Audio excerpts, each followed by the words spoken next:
Clerkship 2019 পরীক্ষাটাতে, সেখানে আমি পিডব্লিউডিতে LDC হিসেবে সিলেক্টেড হই। আমি সেখানে প্রায় 7 মাস মতো কাজ করেছি। আমার পোস্টিং ছিল new secretariat building, Kolkata headquarter.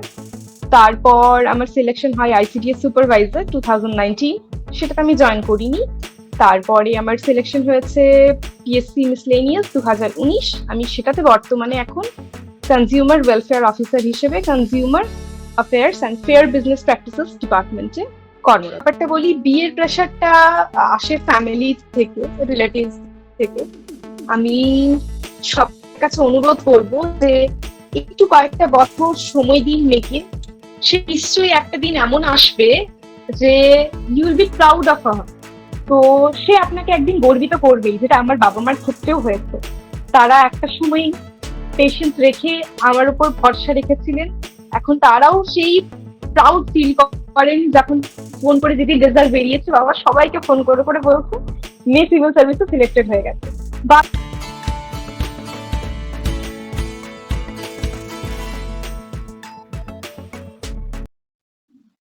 Hello everyone, welcome to BM education channel. আজ আমার সঙ্গে রয়েছে মিস তনুশ্রী মন্ডল ম্যাডাম, যিনি রিসেন্টলি যে প্রকাশিত হয়েছে ডাব্লিউবিসিএস গ্রুপ সি এর রেজাল্ট, সেখানে তিনি সিলেক্ট হয়েছেন। ম্যাডাম, প্রথমেই আমাদের বিএম এডুকেশন চ্যানেলের পক্ষ থেকে আপনাকে অনেক ওয়েলকাম জানাই আমাদের চ্যানেলে। Thank you. ম্যাডাম, প্রথমে আমি বা সবাই আর কি আপনার সম্পর্কে আর কি জানতে চায়, আপনি কোথা থেকে আর কি বিলং করছেন, পাশাপাশি আপনার এডুকেশনাল কোয়ালিফিকেশন, আর আপনি ডাব্লিউবিসিএস আর কি প্রিপারেশনটা কবে থেকে শুরু করেছেন। আচ্ছা, আমার বাড়ি পুরুলিয়া জেলাতে। আমি বর্তমানে এখানেই কর্মরত। আর আমার গ্রাজুয়েশন কমপ্লিট হয়েছিল 2018 সালে। আমি তারপরেই ডাব্লিউবিসিএস এর জন্য, স্পেশালি আর কি পাবলিক সার্ভিস কমিশনের এক্সামস গুলোর জন্য প্রিপারেশন শুরু করি। ফোকাস ছিল ডাব্লিউবিসিএস, কিন্তু তার আগে যাতে কিছু একটা চাকরি পেয়ে অন্তত একটু স্টেবল হয়ে যায়, সেটার একটা ইচ্ছে ছিল। তাই আমি মূলত ওই পাবলিক সার্ভিস কমিশনের বাকি এক্সাম গুলো অ্যাপিয়ার করতাম।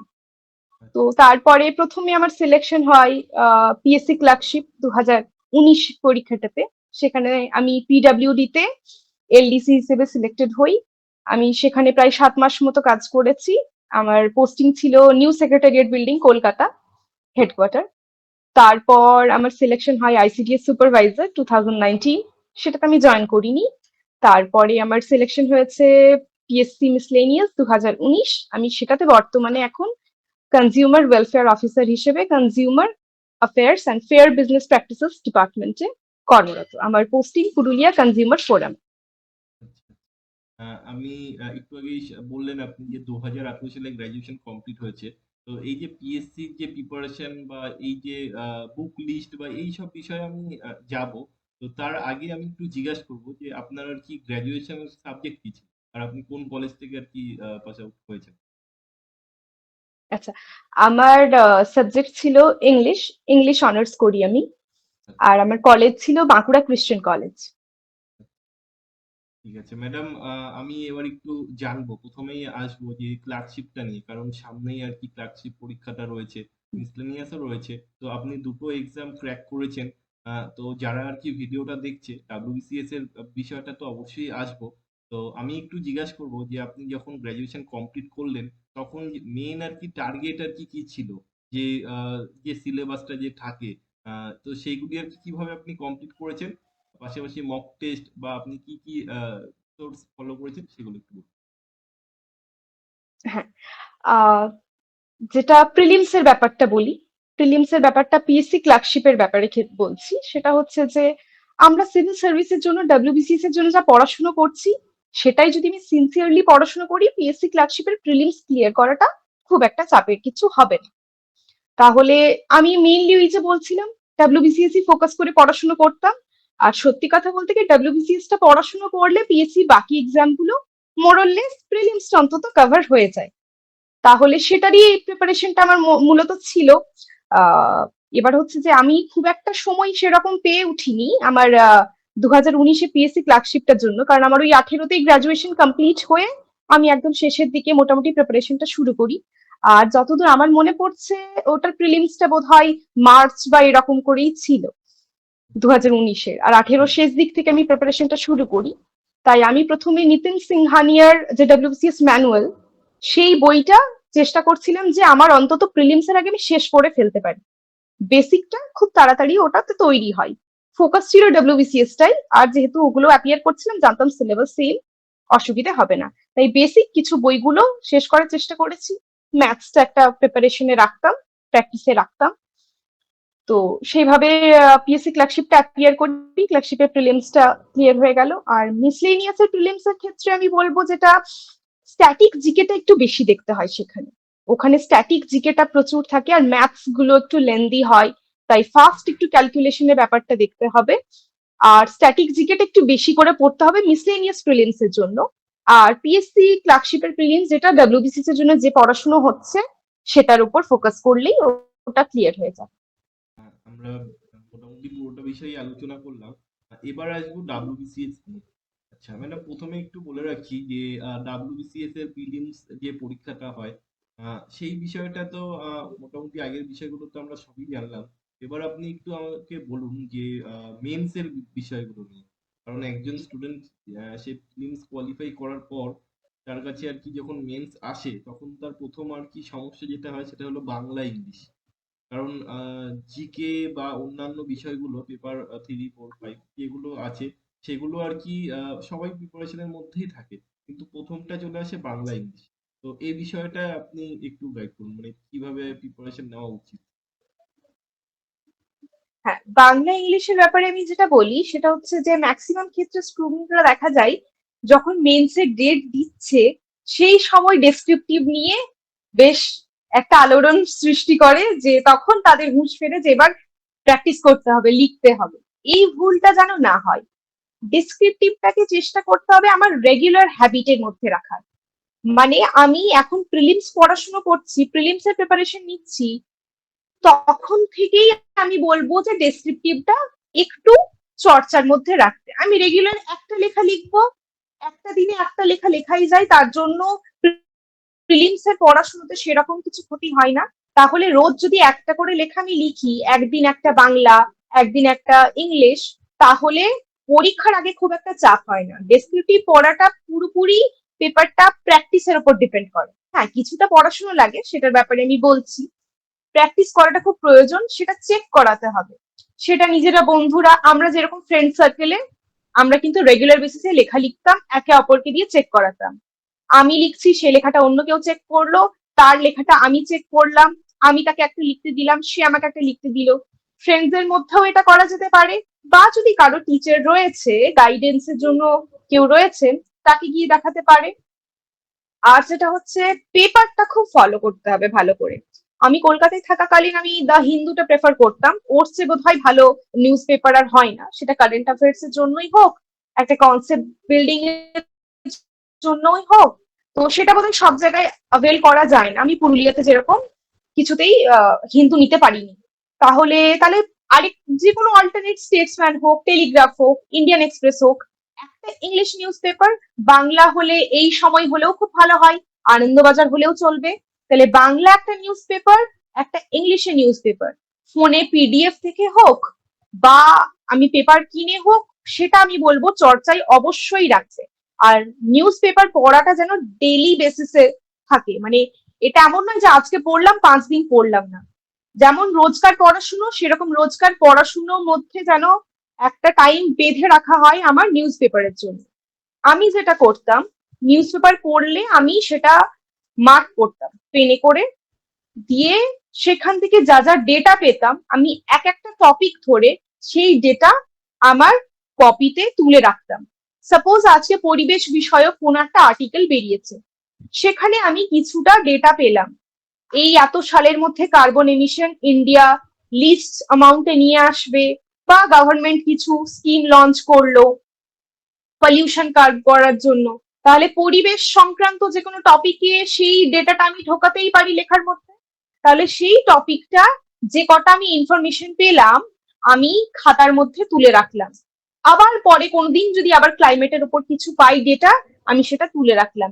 এইভাবে এক একটা টপিক সিলেক্ট করে ডেটা আমি যদি তুলে তুলে রাখি, পরবর্তীকালে আমি লেখার মধ্যে সেই ডেটাটাকে ইনকর্পোরেট করতে পারবো। তাহলে আমার লেখাটা খুব এনরিচড হবে। একটা সবসময় শুধু তো ভাষা দিয়ে হয় না, ভাষা অবশ্যই ম্যাটার করবে, তার সাথে আমার একটু কিছু ডেটা থাকলে আমার লেখাটা খুব এনরিচড হবে। এইভাবে হলে কি পরীক্ষার আগে আমাকে ডেটা নিয়ে আর মাথা ঘামাতে হবে না। আমি সারা বছর যা লিখে রাখলাম আমার কপিতে, আমি সেগুলো চোখ বুলিয়ে যাব, ডেটাগুলো আমার মাথায় ছবির মতো গেঁথে যাবে। আর যে আর্টিকেলটা মনে হবে পেপারে খুব ইম্পর্টেন্ট, পরবর্তীকালে আমার একটা কাজে দেবে, ডেসক্রিপটিভ লেখার সময় আমি সেটা কেটে রাখতাম, একটা ছোট্ট ফাইল করেছিলাম, এখনো করি, ওগুলো আমি পেপার কাটিংটা কালেক্ট করে করে রাখি। তাহলে সেটাও করা যেতে পারে। এইভাবে ডেসক্রিপটিভের প্রিপারেশনটা আমি বলবো সারা বছর জুড়েই রাখতে। রেগুলার একটা করে লেখা হোক, কিন্তু দুম করে হলে সেটা কিন্তু হবে না। ঠিক আছে, মোটামুটি ম্যাডামের কাছ থেকে আমরা সবকিছুই জানলাম। ডেসক্রিপটিভ বিষয়টা খুবই গুরুত্বপূর্ণ। অনেকেই রয়েছে যারা একদমই শেষ পর্যায়ে গিয়ে প্রিপারেশন শুরু করে, তো তাদের জন্য পুরোটাই আর কি গাইডেন্স করা হয়। আচ্ছা, এবার একটু আমি আসবো পেপার 3, 4 আর 5, 6। ইতিহাস ভূগোলের জন্য আপনি কি কি সোর্স ফলো করেছেন, আর মক টেস্ট কিভাবে দিতেন, মানে প্রত্যেকটা সাবজেক্ট ওয়াইজ আপনি একটু বলুন। হিস্ট্রির জন্য বেসিক বই যেরকম রয়েছে জীবন মুখোপাধ্যায়, আমাদের বেঙ্গলি ল্যাঙ্গুয়েজেই বইখানে লেখা, ভীষণ ভালো একখান বই, সেটা ফলো করা যেতে পারে। কৃষ্ণা রেড্ডি বইটা খুব ভাস্ট, কিন্তু এমসিকিউস গুলো খুব ভালো, কারো যদি সময় হয় তাহলে সেটা পড়তেও পারে, বা শুধু এমসিকিউস গুলো যদি ফলো করতে চাই সেটা করা যেতে পারে। তারপর আরিহান্তের বইগুলো সাপ্লিমেন্টারি হিসেবে খুব কাজে দেয়, আমিও ফলো করতাম। সেগুলো বইয়ে মার্ক করতে হবে, বই মার্কিং করে করে যে ডেটাগুলো আমি ইনফরমেশন গুলো পাচ্ছি, পারলে একটা কপিতে তুলে রাখলে পরে সেটা একটু চোখ বুলালে আমার খুব কাজে লাগতো। আমি এইভাবে করে পড়াশোনা করতাম। তারপরে হিস্ট্রি বইটা, হিস্ট্রি গুলো সেভাবেই পড়াশোনা করলাম। পুনম দালাল দাহিয়া বইটা পড়া যেতে পারে। মডার্ন হিস্ট্রিটা বিশেষ করে আমি বলবো একটু খুব এমফাসাইজ করে পড়তে, সেটার উপর একটু ওয়েটেজটা ভালোই রকম বেশি থাকে। প্লাস ইন্টারভিউতেও মোটামুটি একটু প্রশ্ন সেখান থেকে করাই হয়। তাহলে স্পেকট্রাম ফলো করা যেতে পারে, ভীষণ ভালো একখান বই। তবে বই বারবার আমি বললাম, বই যখন প্রথমে আমি পড়া শুরু করব আমি কিন্তু মার্ক করে করে যাব, হাইলাইটার দিয়ে হোক বা পেনে আন্ডারলাইন করে হোক, হেড নোট ফুট নোট এসব করে। আমি যখন সেকেন্ড টাইম সেই বইটা রিভিশন দেব, আমাকে যেন আর লাইন বাই লাইন না পড়তে হয়, একবার আমি জাস্ট চোখ বোলাবো, তাতেই হবে। আচ্ছা। এরপর জিওগ্রাফির হ্যাঁ। ব্যাপারে আসি। জিওগ্রাফিতে কার্তিক চন্দ্র মন্ডল পশ্চিমবঙ্গের জন্য আইডিয়াল বই। এছাড়া মাজিদ হোসেন ফলো করা যেতে পারে, একটু ভাস্টে রয়েছে, একটু সিলেক্টিভ হয়ে পড়াশোনা করতে হবে। আর হচ্ছে সাথে জিওগ্রাফির জন্য আমি বলবো আহ আমার 11-12 এর বই থাকতো ছায়া প্রকাশনীর, আমি সেগুলো একটু ফলো করতাম। আর প্লাস হচ্ছে যে অনলাইনে প্রচুর প্ল্যাটফর্ম রয়েছে, প্রচুর এমসিকিউজ রয়েছে, কম্পিটয়েড রয়েছে, এক্সাম ভেদা রয়েছে, সেখানে simply just MCQs for competitive exams on history, on geography, এগুলো বলে সার্চ করলে প্রচুর কোয়েশ্চেন্স অ্যাভেলেবল।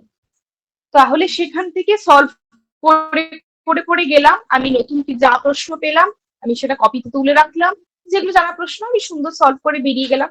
সেখান থেকেও প্রচুর কোয়েশ্চেন, এমসিকিউ কোয়েশ্চেনের একটা সম্ভার তৈরি হয়। হ্যাঁ, সেখানে কনসেপ্ট বিল্ডিং হবে না, তার জন্য বই পড়তে হবে, কিন্তু প্রশ্নোত্তর সলভ করার জন্য আমি বলবো জাস্ট ওই সাইট গুলোতে বা জিকে টুডেতেও প্রচুর মানে সলিউশন সহ প্রশ্ন অ্যাভেলেবল, প্রচুর আর কি স্টক অফ কোয়েশ্চেন্স খুব বাড়বে। মানে একটা সময় যদি কেউ এগুলো কমপ্লিট করে ফেলতে পারে, তার দেখা যাবে সবই প্রশ্ন দেখলেই তার মনে হবে যে হ্যাঁ আমি এটা তো সলভ করেছি। তাহলে সেগুলো যেন অবশ্যই খাতায় নোট করে রাখা হয়, নইলে একটা সময়ের পর সেগুলো ভুলে যাবে। যেটা ইম্পর্টেন্ট নতুন মনে হবে সেটা যেন সেখানে ফলো করা হয়। এবার পলিটি আর ইকোনমি। পলিটির ক্ষেত্রে যেটা আমাদের আইডিয়াল বই, যেটা সবাই বোধহয় ফলো করে, সেটা হচ্ছে লক্ষ্মীকান্ত। আর আমি বলবো বই ইংলিশ ভার্সনে পড়াই ভালো, আমি বেঙ্গলি ভার্সনে বই তো সেরকম ফলো করিনি। তবে পলিটির ক্ষেত্রে যদি বেঙ্গলি ভার্সন বই নিশ্চয়ই অ্যাভেলেবল, সেটার ব্যাপারে আমার জানা নেই, তবে আমি বলবো বাংলাটা পড়লেও ইংলিশটা কিন্তু কালচারে রাখতে, মানে ইংলিশ থেকে পালিয়ে বেড়ালে কোনো সলিউশন তৈরি হবে না। প্রশ্ন আমার ইংলিশে আসবে, আমার ইন্টারভিউ ইংলিশে হতেই পারে, এবিতে তো চান্সেস তো হাই চান্সেস যে ইংলিশে প্রশ্ন হবে, তাই ইংলিশে পড়ে রাখাটা খুব প্রয়োজন। লক্ষ্মীকান্ত ফলো করলেই হবে। আর ওই যে বললাম কোয়েশ্চেন আনসার সলভ করার জন্য অনলাইন প্ল্যাটফর্মে সলভ করো, তাহলে হয়ে যাবে। লক্ষ্মীকান্ত পড়লে আলাদা কিছু লাগবে না। আর সাপ্লিমেন্ট হিসেবে কেউ রাখতেই পারে আরিহান্তের যে বইটা রয়েছে সেটা। পলিটির ক্ষেত্রে রমেশ সিং ফলো করা যেতে পারে, আরিহান্ত ফলো করা যেতে পারে।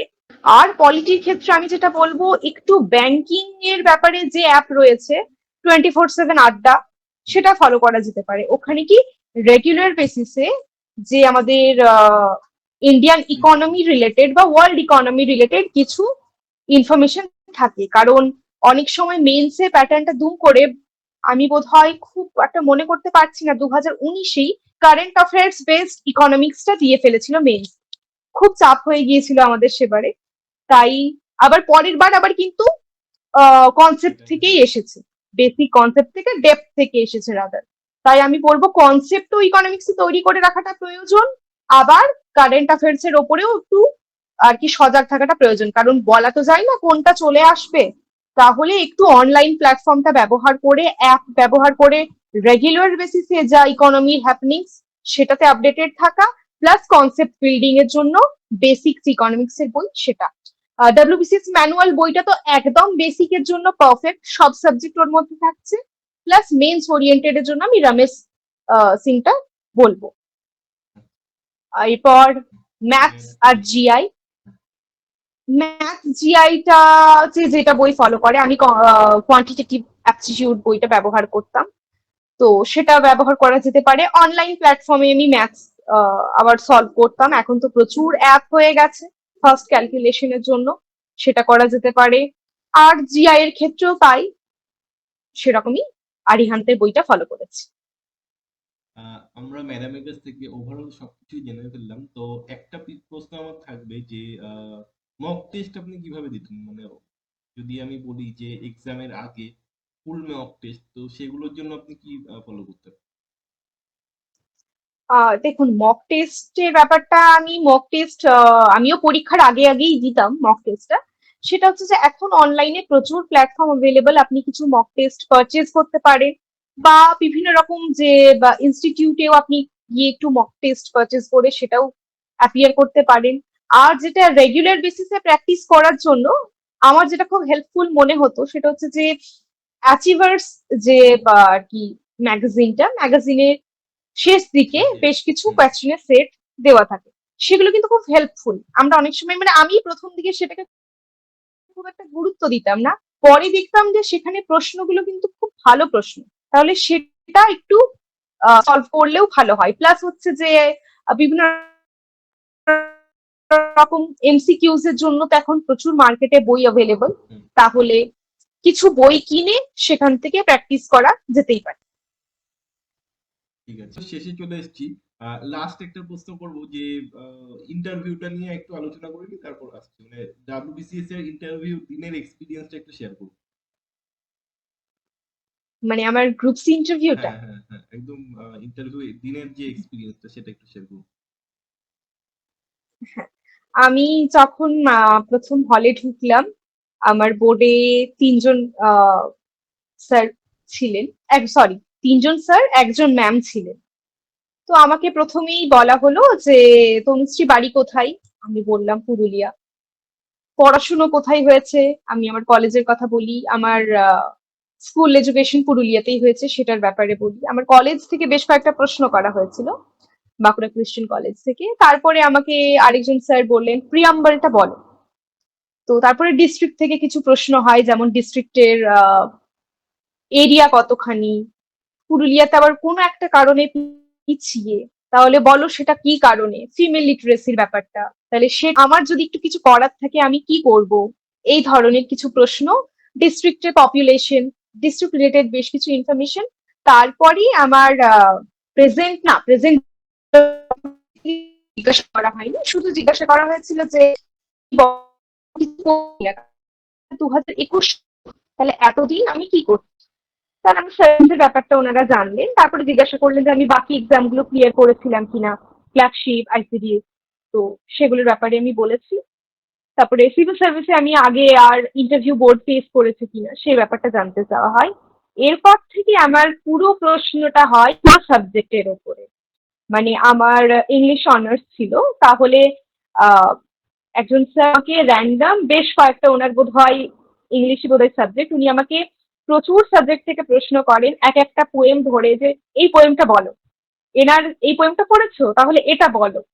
তো এইরকম মানে সাবজেক্ট থেকে যে এত প্রশ্ন আসতে পারে আমি এক্সপেক্ট করেছিলাম না। আমি ভেবেছিলাম আমার প্রেজেন্ট ডিপার্টমেন্ট থেকে প্রচুর প্রশ্ন হবে, কারণ আমার মিসলেনিয়াসে আমার ডিপার্টমেন্ট থেকে প্রচুর প্রশ্ন হয়েছিল। এবারেও আমি আমার ডিপার্টমেন্ট সম্পর্কে প্রচুর পড়ে গেছি, আমার consumer protection act, CP act পুরো একদম পড়ে, কিন্তু একটাও প্রশ্ন না আর থেকে প্রশ্ন হয়েছে। এক একটা পোয়েম ধরে ধরে আমাকে বলা হয়েছে এগুলো বলো। তো ওই জন্য সবাইকে বলবো যে সব দিকটা মোটামুটি একটু রেডি দেখে রাখ, যাবো। যে কোন দিক থেকে যে প্রশ্নটা আসবে, মানে কেউ জানেন। সব দিকটাতে একটু, আর কিছু না বলবো সেটাকে শিখে অ্যাটাচ করে নেওয়া, যেটা এই মুহূর্তে যেটা আমারও বেশ কয়েকটা প্রশ্নে হয়েছে। ঘাবড়ে গেলে হবে না। যে বললাম এটা পার্সোনালিটিটা ওরা দেখবে যে আমি কিভাবে সেই চাপটাকে হারিয়েছি। আমারও বেশ কয়েকটা প্রশ্ন, আমাকে দু একটা পোয়েম বলতে বলেছে, ফেমাস পোয়েম, কিন্তু সেই মুহূর্তে সেটা যে আমার মুখস্থ আছে তা নয়, আমি পড়েছি, কিন্তু সেটা আমি আর কি একদম অন দ্য স্পট বলতে পারবো না। আমি সিম্পলি বলেছি যে স্যার আমার এটা পড়া আছে, কিন্তু এই মুহূর্তে আমি সেটাকে পুরোটা বলতে পারবো না। তো একবার আমাকে বললেন যে এটা তো এত ফেমাস পোয়েম, এটা বলতে পারবে না। তো যাই হোক, আমি পরে ভেবেছিলাম বোধহয় ইন্টারভিউ খুব একটা ভালো যায়নি, কিন্তু হয়েছে আর কি ভালো। তো চাপে যেন না পড়ে যাওয়া হয়। অনেক কটা জিনিস হয়তো অনেকে পারবে না, সবার পক্ষে আনসার হয়তো পারবে না। একটু পারলে হাসি মুখে সেটা নলেজ করে নেও। আমার এটা বাড়ানোর কিছু নেই, সবাই হয়তো সবটা বলতে পারবে না, কিন্তু সেটা কিন্তু সে কিছু জানে না সেটা নয়। তো ওই চাপটা একটু হ্যান্ডেল করাটাই আমার মনে হয় ইন্টারভিউতে ওই নার্ভাসটা বিষয় বেশি হয় আর কি। আচ্ছা, একদম ভিডিও শেষে আর কি চলে এসেছি। আমার একটা প্রশ্ন থাকবে যে 2018 সালে গ্রাজুয়েশন, ঠিক আছে, তারগুলো চাকরি মানে ক্লার্কশিপ, মিসলেনিয়াস, আইসিডিএস, ডাব্লিউবিসিএস, মানে মূল অনুপ্রেরণা কার? মানে কাকে দেখে বা কে এই অনুপ্রেরণাটা যোগায় মানে এই জবের আর কি সাফল্য পেছনে?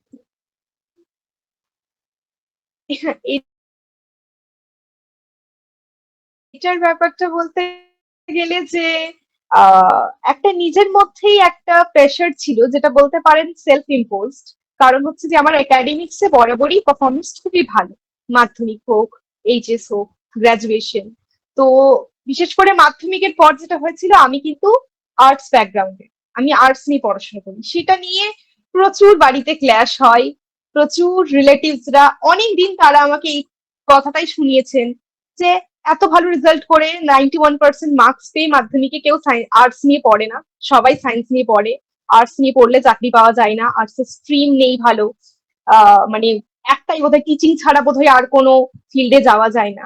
তো আমি সবার আগেনস্টে গিয়েই বোধহয় এই চ্যালেঞ্জটা নিয়েছিলাম যে আমি আর্টস নিয়েই পড়বো, আমি নিজের পায়েও দাঁড়াবো। তো সেটার একটা প্রেশার ছিল। এইচএসে যখন রেজাল্ট খুব ভালো হয় তখন মোটামুটি একটা সবার কাছে অ্যাপ্রিসিয়েশন পাই, তবুও কিন্তু এটা শুনতে হতো যে এরপর তো সেই গতানুগতিক লাইন, আদৌ চাকরি হবে কি হবে না। তো তখন ঠিক করলাম যে না, ঠিক আছে, আমি তাড়াতাড়ি চাকরি পেয়েই সবাইকে দেখাবো। আহ, তারপরে আবার গ্রাজুয়েশন কমপ্লিট করে কম্পিটিটিভ লাইনের জন্য পড়াশোনা শুরু করলাম। তো আমার প্রথম থেকে সেই চ্যালেঞ্জটা নিজের কাছেই হবে, তার জন্য বেশি সময় আমার হাতে নেই। কারণ তখন অব্দি কিন্তু সবার সেই একটা যে কথা আর কি তখনো শেষ হয়ে যায়নি, সেগুলোও শুনতে হয়েছে আমাকে। তাই ওই যে ব্যাপারটা আমাকে আরো বেশি যেন পুশ করতো যে না, এবার নিজেকে সত্যি প্রমাণ করতেই হবে। তাই নাও আর নেভার, আমার হাতে বেশি সময় নেই, আমাকে ফার্স্ট অ্যাটেম্পটেই পেতে হবে। সেকেন্ড অ্যাটেম্প্ট বলে আমার কাছে কিছু নেই, কারণ সেকেন্ড অ্যাটেম্প্টের ভরসায় থাকলে আমার যে কতগুলো বছর মাঝে বেরিয়ে যাবে কেউ বলতে পারে না। তাই আমার টার্গেট ছিল আমি যেই পরীক্ষাতেই অ্যাপিয়ার করব আমি যেন পেছে, অনেকটা বেশি লেবার দিতে হয়েছে। তো সবার ক্ষেত্রে তাই বলবো, পরের বারে পরীক্ষাটা ভালো করে দেব এই মানসিকতাটাই যেন না তৈরি হয়। আমি এইবারই পরীক্ষা দেব, আমি এইবারেই পাবো। আচ্ছা, তো আমার একদম লাস্ট প্রশ্ন। তো আজকে আপনি একদম মানে সফল হয়েছেন WBCS গ্রুপ সি, আর আমি আশা করব যে এরপরে WBCS গ্রুপ এটাও আপনি সিলেক্টেড হন। তো কাদের অবদান সবচেয়ে বেশি এই সাফল্যের পেছনে? আমি প্রথমত যাদের কথা বলবো সেটা হচ্ছে আমার বাবা মা। আমার বাবা মা বোধহয় সেই সাপোর্টটা যদি না রাখতেন, আমি যে আর্টস নিয়ে পড়বো, বাবাও প্রথমে আপত্তি করেছিলেন, পরে কিন্তু বাবা সাপোর্ট করেন বিষয়টাকে। তো বাপি বোধহয় না থাকলে আমি এই জায়গায় থাকতাম না। অবশ্যই পড়াশোনার যে খরচা, সেগুলো বাবা মা বিয়ে না করলে পারতাম না। দিদি ভাই তারাও খুব সাপোর্টিভ। আমার যে ফ্রেন্ড সার্কেল, আমার হাজবেন্ড, সেও প্রচন্ড এনকারেজ করে। এখন তো গ্রুপের প্রিপারেশনের জন্য সে তো বলেইছে অপশনালে ব্যাপারটা আমাকে ওই হেল্প করবে, তাহলে ও প্রচন্ড সাপোর্টিভ। আর ফ্রেন্ড সার্কেলে আমরা প্রচুর একে অপরের সাহায্য নিয়েছি আমাদের প্রিপারেশনে। আমাদের যে ফ্রেন্ড সার্কেল সবাই এখন চাকরি করছে, সবাই একসাথে পড়াশোনা শুরু করেছিলাম, সবাই এখন এস্টাবলিশড। তো আমরা গ্রুপে খুব পড়াশোনা করেছি, একে অপরকে লেখা লিখতে দিতাম, চেক করাতাম আমরা, কোয়েশ্চেন অ্যারেঞ্জ করে কিছু মক টেস্ট নিজেরা তৈরি করতাম। কেউ এই সাবজেক্টে মক অ্যারেঞ্জ করছে, কেউ ওই সাবজেক্টে করছে। তাহলে এই সব বিষয়গুলো, আর সর্বোপরি ঈশ্বর তো মাথার উপর রয়েছে, তার সাহায্য না থাকলে, আশীর্বাদ না থাকলে কোনোদিনই হতো না কিছু।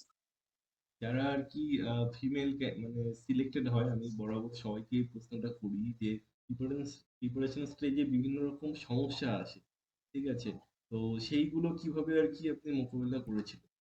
পারিপার্শ্বিক যে প্রেশার, বিয়ে দেওয়ার যে প্রেশার, তো সেগুলোর থেকে কিভাবে আর কি ওভারকাম করেছেন?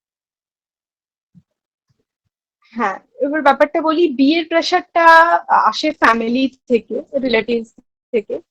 আমি সবার কাছে অনুরোধ করব যে একটু কয়েকটা বছর সময় দিন মেয়েকে। সে নিশ্চয়ই একটা দিন এমন আসবে যে you will be proud of her. তো সে আপনাকে একদিন গর্বিত করবেই, যেটা আমার বাবা মার ক্ষেত্রেও হয়েছে। তারা একটা সময় পেশেন্স রেখে আমার উপর ভরসা রেখেছিলেন। এখন তারাও সেই প্রাউড ফিল করেন যখন ফোন করে যেদিন রেজাল্ট বেরিয়েছে, বাবা সবাইকে ফোন করে করে বলছে মেয়ে সিভিল সার্ভিসে সিলেক্টেড হয়ে গেছে। বা যখন মিসলিনিয়াস সিলেক্টেড হয়, পাড়ায় সবার বাড়িতে গিয়ে মিষ্টি দিয়ে আসছে। তো সেদিন তাদের মুখে যে আনন্দটা দেখতে পাই, তাহলে আমি বলবো বাকি পেরেন্টসদেরও সেই দিন দেখার সুযোগ আসবে, একটু তাদের সময় দিতে। আর যেটা হচ্ছে একটা অ্যাসপিরেন্টকে আমি বলবো যে প্রচুর রকম পারিপার্শ্বিক প্রেশার আসবে, লোকজনের কথা আসবে, এতদিন ধরে প্রিপারেশন নিচ্ছে, কই এখনো তো কিছু হলো না, এখন কি চাকরির বাজার আছে, হয় এখন তো চাকরি হয় না, খুব খারাপ কথা। কথাগুলো শোনারই দরকার নেই। যত সম্ভব প্রিপারেটরি স্টেজে আমি বলবো নিজেকে আইসোলেট করে নাও, নিজেকে একাই রাখো, একটা ঘরে ঢুকে পড়াশুনো করো। বেশি ফোন অ্যাটেন্ড করার প্রয়োজন নেই, বেশি এদিক সেদিক ঘুরতে যাওয়া নয়, এদিক সেদিক মানে বেশি কোথাও ফেস্টিভ গ্যাদারিং অ্যাটেন্ড করার নেই। যে কটা প্রিপারেশন নিয়েছি আমি কিন্তু নিজেকে খুব আইসোলেটেড রেখেছি। কারণ অনেকেরই হয় নেগেটিভ কথাবার্তাগুলো তাদের মাথায় একটা কোথাও হলেও একটা ইম্প্যাক্ট রেখে দেয়। তাহলে আমি সেই আলোচনার মধ্যে থাকবো না, যেখানে পজিটিভ আলোচনা হয়, যেখানে আলোচনার মধ্যে থাকলে আমার মনের ভেতরে একটা পজিটিভ অ্যাটিটিউড গ্রো করবে, আমি সেখানে থাকবো। নেগেটিভ কথাবার্তার জায়গাতেই আমি যাব না। নিজেকে একটু গুটিয়ে নেওয়া ভালো, লাইব্রেরি থাকলে লাইব্রেরিতে গিয়ে পড়াশোনা করা ভালো, ম্যাক্সিমাম টাইম সেখানে সময় দাও, পড়াশোনার মধ্যে থাকো, বাইরের জগৎ থেকে একটু নিজেকে গুটিয়ে নাও, পরে আবার বাইরের জগতে ফিরে যাওয়া যাবে। অনেক ধন্যবাদ আমাদের বিএম এডুকেশন চ্যানেলে সময় দেওয়ার জন্য।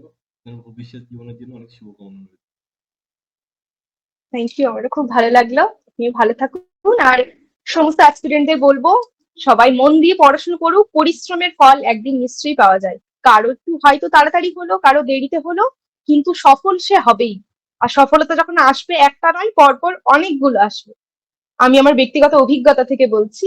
কিন্তু কেউ যেন হাল না ছাড়ে, হাল ছাড়লে চলবে না, এগিয়ে যেতে হবে, সফলতা আসবে।